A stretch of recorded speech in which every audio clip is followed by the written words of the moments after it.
धनबाद लोकसभा समन्वय समिति की बैठक प्रदेश प्रभारी अविनाश पांडे की अध्यक्षता में शांतिपूर्ण रूप से संपन्न हुई।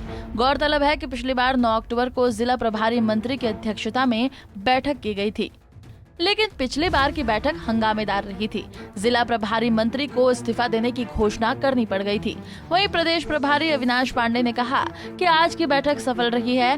पार्टी लोकसभा चुनाव को लेकर तैयार है। धनबाद लोकसभा का उम्मीदवार स्थानीय होगा।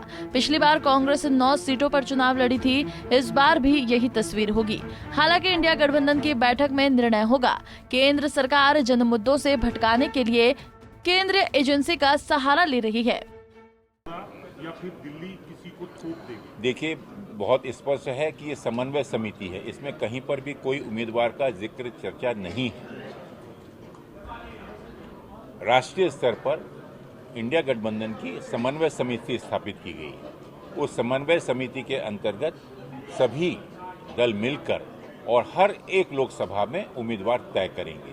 तो झारखंड में कुल कितने सीटों पर लड़ेंगे आप? 14 सीटें हैं, 14 पे लड़ेंगे। इंडिया गठबंधन 14 सीटों पर लड़ेगी। धनबाद आपके खाते में रहा कांग्रेस से? देखिए, उसमें मुझे नहीं लगता कि उसमें चर्चा की आवश्यकता है, क्योंकि 9 सीटों पे कांग्रेस पिछले बार भी की थी। लेकिन अंतिम निर्णय जो भी है उसके ऊपर में ना मुझे कन्फ्यूजन है, ना हमारे मित्र पक्ष को कन्फ्यूजन है। तो इसमें कोई चर्चा की आवश्यकता नहीं है। उम्मीदवारों का तय, और इसके अलावा झारखंड में कोई, लेकिन कई अन्य राज्यों में जहां पर इस प्रकार का गठबंधन पहले नहीं हुआ था, वहां पर आवश्यक है कि बैठकर करेंगे।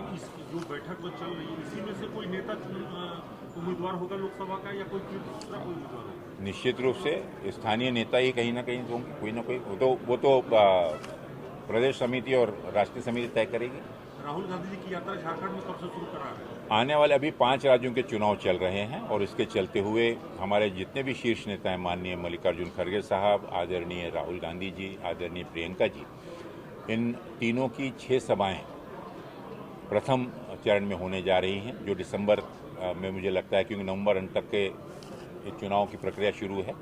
लेकिन बहुत जल्द ही उनकी तिथि निश्चित की जाएगी और पूरे प्रदेश के अंदर में इंडिया गठबंधन के जीत के लिए वो प्रचार करेंगे। जी,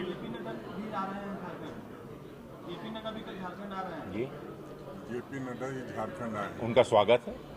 स्वागत। ईडी लगातार उन जगहों पे कार्रवाई कर रही है, खास करके जहां पे कांग्रेस की सरकार है या कांग्रेस के नेताओं को निशाना बनाया जा रहा है। देखिए, मैंने पहले भी आपसे कहा कि इस देश में जिस प्रकार से संवैधानिक संस्थाओं को लेकर एक अनकही आपातकालीन स्थिति पैदा हुई है, उससे पूरी देश की जनता उसे देख रही है।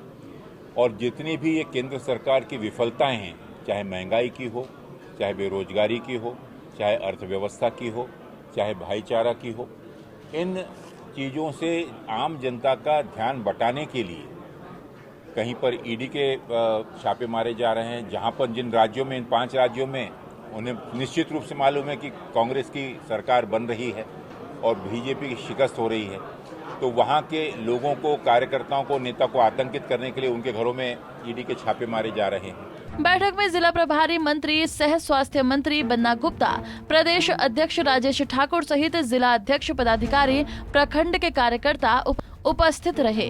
धनबाद से नीरज कुमार, पंजाब केसरी टीवी।